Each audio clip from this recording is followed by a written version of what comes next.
एक बार शंकर जी पार्वती जी भ्रमण पर निकले।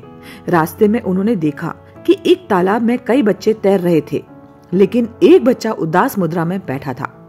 पार्वती जी ने शंकर जी से पूछा, ये बच्चा उदास क्यों है? शंकर जी ने कहा, बच्चे को ध्यान से देखो। पार्वती जी ने देखा, बच्चे के दोनों हाथ नहीं थे, जिस कारण वो तैर नहीं पा रहा था। पार्वती जी ने शंकर जी से कहा कि आप शक्ति से इस बच्चे को हाथ दे दो ताकि वो भी तैर सके। शंकर जी ने कहा, हम किसी के कर्म में हस्तक्षेप नहीं कर सकते, क्योंकि हर आत्मा अपने कर्मों के फल द्वारा ही अपना काम अदा करती है। पार्वती जी ने बार बार विनती की। आखिरकार शंकर जी ने उसे हाथ दे दिए। वह बच्चा भी पानी में तैरने लगा। एक सप्ताह बाद शंकर जी पार्वती जी फिर वहां से गुजरे। इस बार मामला उल्टा था। सिर्फ वही बच्चा तैर रहा था और बाकी सब बच्चे बाहर थे। पार्वती जी ने पूछा, यह क्या है? शंकर जी ने कहा, ध्यान से देखो।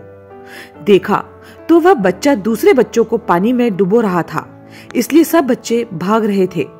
शंकर जी ने जवाब दिया, हर व्यक्ति अपने कर्म के अनुसार फल भोगता है। भगवान किसी के कर्मों के फेर में नहीं पड़ते हैं। उसने पिछले जन्मों में हाथों द्वारा यही कार्य किया था, इसलिए उसके हाथ नहीं थे।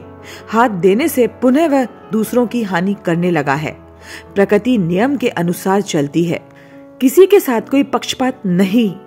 आत्माएं जब ऊपर से नीचे आती हैं, तब सब अच्छी ही होती हैं। कर्मों के अनुसार कोई अपाहिज है तो कोई भिखारी है, तो कोई गरीब तो कोई अमीर, लेकिन सब परिवर्तनशील है। अगर महलों में रहकर या पैसे के नशे में आज कोई बुरा काम करता है, तो कल उसका भुगतान तो उसको करना ही पड़ेगा। कर्म तेरे अच्छे हैं तो किस्मत तेरी दासी है। नियत तेरी अच्छी है तो घर में मथुरा और काशी है।